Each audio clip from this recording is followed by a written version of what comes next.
అనుమానం మాకు కలిగింది. అందుకే దేశవ్యాప్తంగా బీజేపీ 1వ దశ 2వ దశ పోలింగ్ తర్వాత భారతీయ జనతా పార్టీ తిరోగమన దిశ లోపల 10ల సంఖ్యలో సీట్లు రావనే మాట చర్చ జరుగుతుంటే, నివేదికలు వెల్లడిస్తుంటే ప్రధానమంత్రి స్థాయి హోదాకు తగ్గి గౌరవంగా మాట్లాడాల్సిన అటువంటి పెద్ద ఈ ప్రజాస్వామిక భారతదేశ ప్రధానమంత్రి నైతికంగా దిగజారుడిగా మారుతోడు. భారతదేశంలో రేపు పొద్దున కాంగ్రెస్ పార్టీ అధికారంలోకి వస్తే ఆస్తులని ముస్లింలకు వస్తారని చెప్తా ఉన్నారు. తండ్రి ఆస్తి కొడుకు రావాలనే చట్టం ఉంది, విరాసత్ ఉంది, రిజిస్ట్రేషన్ ప్రక్రియ ఉంది.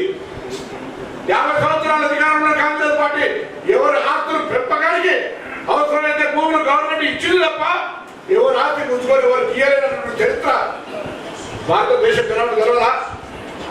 దాని తదుపరి మళ్ళీ ఇదే ప్రధానమంత్రి, ఇదే సదరు ప్రధానమంత్రి ఆయన మాట్లాడుతూ మంగళసూత్రాలు గుంజుకుంటుంది, ఇండ్లు జాగాలు గుంజుకుంటుంది, రేపు పొద్దున మీ అన్ని ఆస్తులు గుంజుకుంటుందని చెప్తా ఉన్నాడు.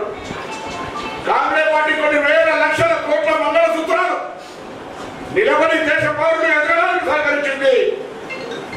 వేల లక్షల ఇండ్లు కట్టి భారతదేశంలో ఇల్లు లేనటువంటి వాళ్ళని చేయాలనే ఆలోచనతో కార్యక్రమం తీసుకుని తప్ప కాంగ్రెస్ పార్టీగా మంగళసూత్రాలను తెచ్చని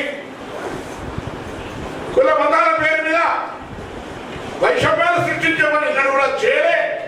ఇది దేశ జనాన్ని గమనించాలని కోరుతా ఉన్నా. అదేవిధంగా ఇలా హనుమాన్ చాలీసా కూడా చదవని అని చెప్తా ఉన్నాడు ఇటువంటి దౌర్భాగ్య ప్రధానమంత్రి. ఈరోజు నరేంద్ర మోడీ గారు అడుగుతా ఉన్నాం, 50 సంవత్సరాలు కాంగ్రెస్ పార్టీ పరిపాలించిన సమయంలో ఈ దేశంలో జరిగిన గుళ్ళ నిర్మాణ సంఖ్య 10 ఏళ్లలో మీరు చేసినటువంటి గుళ్ళ నిర్మాణ సంఖ్యతో చర్చకు సిద్ధమా అని అడుగుతా ఉన్నాం. మొత్తం అన్నం ఉడికిందా చూడాల్సిన అవసరం లే.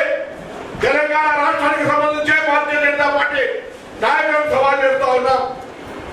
అంతేందుకు 10 సంవత్సరాల్లో దేవాలయాల అభివృద్ధికి ఉన్నటువంటి ప్రసాద్ స్కీమ్ కింద హిందువుల ఛాంపియన్ అని చెప్పుకునే 4 తెలంగాణ పార్లమెంట్ సభ్యులు ప్రసాద్ స్కీమ్ కింద వేములవాడ రాజన్నకో, కొండగట్ట అంజన్నకో, ధర్మపూర్ లక్ష్మీ నరసింహస్వామికో, యాదవ్ లక్ష్మీ నరసింహస్వామికో, కాళేశ్వర ముఖ్యేశ్వర స్వామి కాలంపూర్కి ఏదో ఒక రామప్పకి ఏదో ఇట్లా ఇచ్చిన మాట ఇచ్చారని చెప్పుకోండి.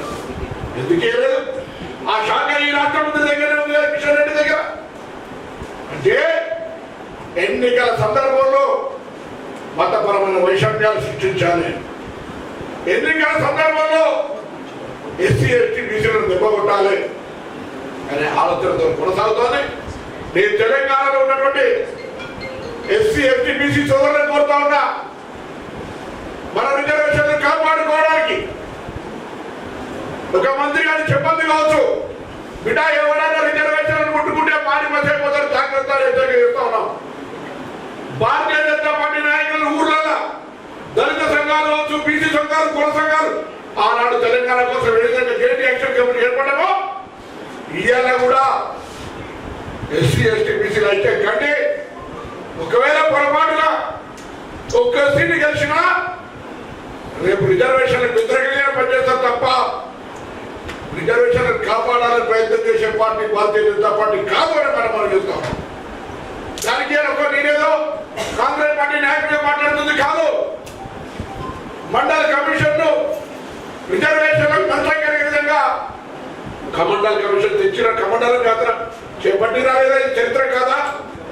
మొన్నటికి మొన్న రాహుల్ గాంధీ గారు కులగల సర్వే జరగాలంటే సుప్రీంకోర్టులో దానికి వ్యతిరేకంగా అఫిడవిట్ దాఖలు చేసిన మాట వాస్తవం కాదా?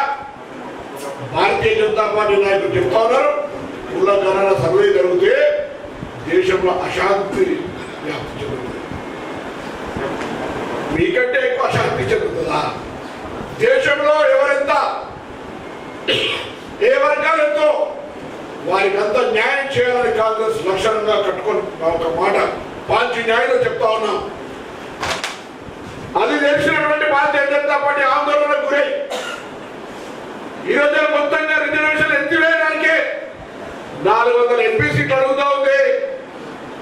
ఇది అవగాహన కలిగిన తెలంగాణ ఎస్సీ ఎస్టీ బీసీ బిడ్డలు ఆనాడు తెలంగాణ సాధించుకోవడానికి ఏ విధంగా అయితే మనం ఐక్యంగా గ్రామాల వంట మార్పులు కావచ్చు, ఉద్యమాలు కావచ్చు చేసి తెలంగాణ సాధించుకోవడమో అటువంటి తెలంగాణను కూడా అవమానపరిచి పార్లమెంటు సాక్షిగా దొంగతనం ఎత్తుకపోయినారు, దర్వాజలు ఎత్తుకపోయినని అమరవీరులను అవమానపరుస్తూ తెలంగాణ ఏర్పాటును కించపరిచిన వీళ్ళు రిజర్వేషన్ ఎత్తేయడానికి సంబంధించిన విషయం లోపల ఎటువంటి మొహమాటం పడరు.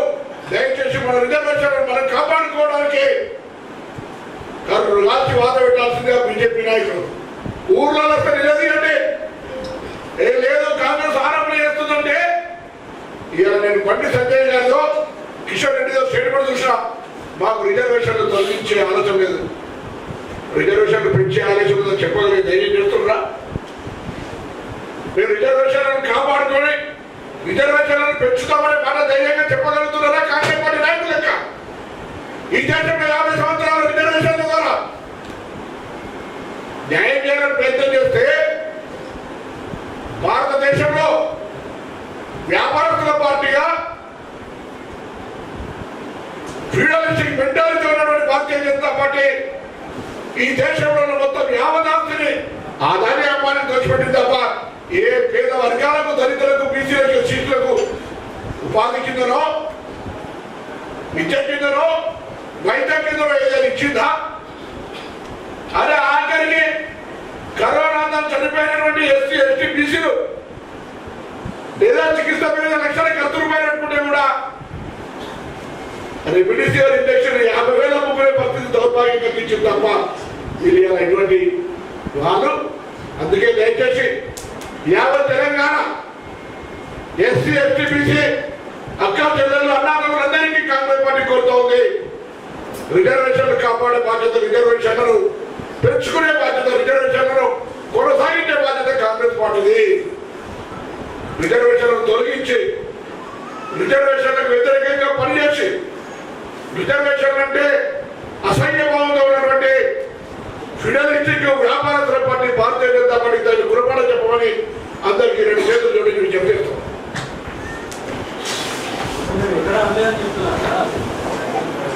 నేను చెప్పిన 3 కారణాలు మీకు కనబడతా ఉంటాయి. ఇవాళ ఎప్పుడు చెప్పకు. మానసిక స్థితి చెప్పడానికి సంబంధించి మండల కమిషన్ వ్యతిరేకంగా కమండల కమిషన్ తెచ్చిరా తెలియదా? తెచ్చిరా తెలియదా అడగండి. రాజీవ్ గాంధీ సరే చెప్పుడు దేశ ప్రజలకు కొత్త వాదనలు చేస్తే నేను అడుగుతున్నా. దేశాలు 30 సంవత్సరాల తర్వాత భారతీయ జనతా పార్టీకి ఇంత పెద్ద మెజారిటీ వస్తే ప్రభుత్వం ఏర్పడడానికి ఎవరి సహకారం లేకుండా 400 సీట్లు ఎందుకు మీకు? రాజ్యాంగాన్ని మార్చడానికి కాదా? రిజర్వేషన్ ఎత్తివేయడానికి కాదా? ఇది దేశంలో ఉన్నటువంటి ఎస్సీ ఎస్టీ బీసీలకు ఆందోళన కలిగిస్తున్న అంశం. దీనికి ఏం జవాబు చెప్తారని అడుగుతా ఉన్నా. మేము సొక్క పూస మీరు ఎప్పుడు అల్లే మాకు పెంచుతావా, మాకు కాపాడుతావా? ఆర్ఎస్ఎస్ మోహన్ భగవత్ స్పష్టంగా ఇప్పుడు ఈ దేశంలో రిజర్వేషన్లకు వ్యతిరేకంగా ఆర్ఎస్ఎస్ ఉందని ఆ రికార్డు ఉంది కాదని ప్రమాణం ధైర్యంగా. నిన్న హైదరాబాద్ వేదికగా అసమానత ఉన్న రోజులు రిజర్వేషన్ ఉండాల్సిందే ఆయనే అంటున్నారు. అలా దెబ్బ తగిన కరం కింద ముట్టి కింద వేడి తగినాక ఎవరైనా అట్లే మాట్లాడతారు. మొత్తం ప్రధానమంత్రి స్థాయిలో దిగజాయి ముస్లింల కాస్తి వస్తానంటే ఆయన ఎక్కడ జరిగింది అన్నమాట. 50 ఏళ్ళ స్వతంత్ర నేను ఆయన ఆస్తులు ఇవ్వాలన్న రాష్ట్ర రిజిస్ట్రేషన్ ప్రక్రియ లేకుంటే జరుగుతుంది.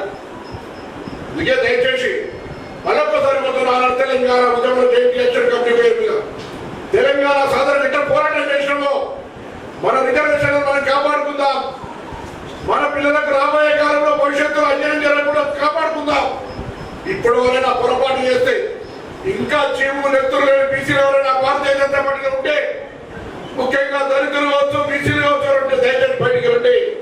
ఆ పార్టీ నిజ స్వరూపం తెలిసింది. 400 సీట్లు రిజర్వేషన్ తొలగించడానికి అడుగుతా ఉంది. ఇది గమనించండి. తెలంగాణను వ్యతిరేకించింది పార్లమెంటులో నరేంద్ర మోడీ పార్లమెంట్ సాక్షిగా స్పీచ్ ఇచ్చిండు. ఈయననేమో రిజర్వేషన్ తేయడానికి మళ్ళీ కుట్ర చేస్తా ఉన్నాడు. అందుకే phase 1 phase 2 election north India కానీ రాజు బాధ పెట్టింది కాబట్టి అంత దిగజారుడుగా మాట్లాడుతాను. ఇంతకంటే నిదర్శనం అవసరం లేదు. దయచేసి అందరూ కూడా పేర్కొనండి.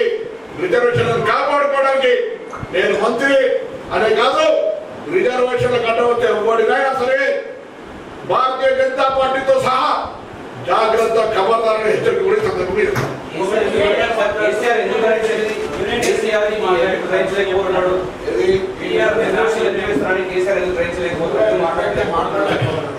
ఆయన మాట్లాడకపోతే నేనేం చేయాలి? ఆయన అంటా ఉన్నాడు కొత్తగా ఊరంతో దిక్కన్నాడు, నీరంతో దిక్కన్నాడు. ఇలా ఆయన కొడుకు నిన్నట్టు హైదరాబాద్ అంటే టెరిటోరియల్ కాంగ్రెస్ పార్టీ తెలంగాణ ఏర్పాటు చేయంగా నేను అక్కడ ఒక కీలక మనిషిని. నా సోదరులు మొత్తం ఆంధ్ర హైదరాబాద్ ను కేంద్ర పాలిత ప్రాంతం చేయమని అడిగినాడు. సోనియా గాంధీ గారు నథింగ్ అంది. హైదరాబాద్ తో కూడిన తెలంగాణ ఇచ్చిండ్రు, హైదరాబాద్ తో కూడిన తెలంగాణ ఇచ్చిండ్రు. ఎవడు ఏలు పెట్టే ధైర్యం చేయడు. హైదరాబాద్ తో కూడిన తెలంగాణను కాపాడే బాధ్యత కాంగ్రెస్ ది. మీ ఉద్దేశం టీఆర్ఎస్ అదైతే తిరిగి పొందారు అధికారంలో దిగంగానే అట్లా చేస్తారు భయపెట్టి మళ్ళా తెలంగాణ సెంటిమెంట్ నగల్చకు. నిజంగా మీరు ఒకవేళ అంత దమ్ముంటే వేరే 7 మండలాలతో మనకు సీలేరు ఆర్డినెన్స్ తీసుకున్న నాడే యుద్ధం కానుండే అన్నాడే. యుద్ధం అయితే రక్తంగా తగ్గేది అన్నాడు కదా. ఆనాడు తగ్గకపోతే నువ్వు హీరో. ఇవన్నీ అయిపోయినాక వల్ల జవసత్వాలు ఇట్లా నడవదు. ప్రచారం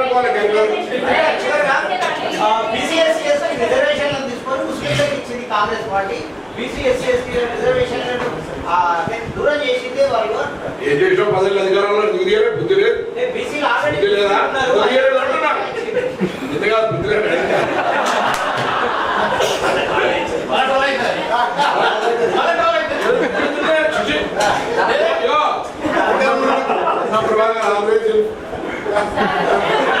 నేనంటాను ఎవరైతే అంటుండో అన్నట్టు ఎందుకు తీయలేదు 10 అధికారం నుండి?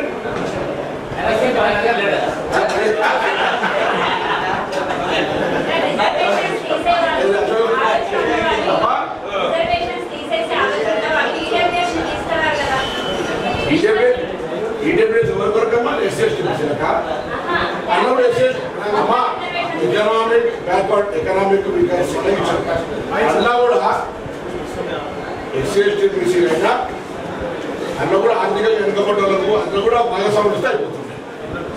కదా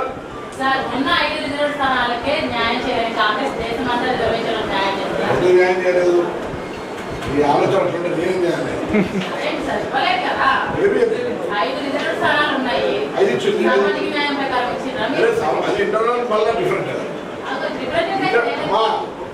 5 చట్టపరంగా 5 ఎస్సీ సీట్లు ఉన్నాయి. వాళ్ళకి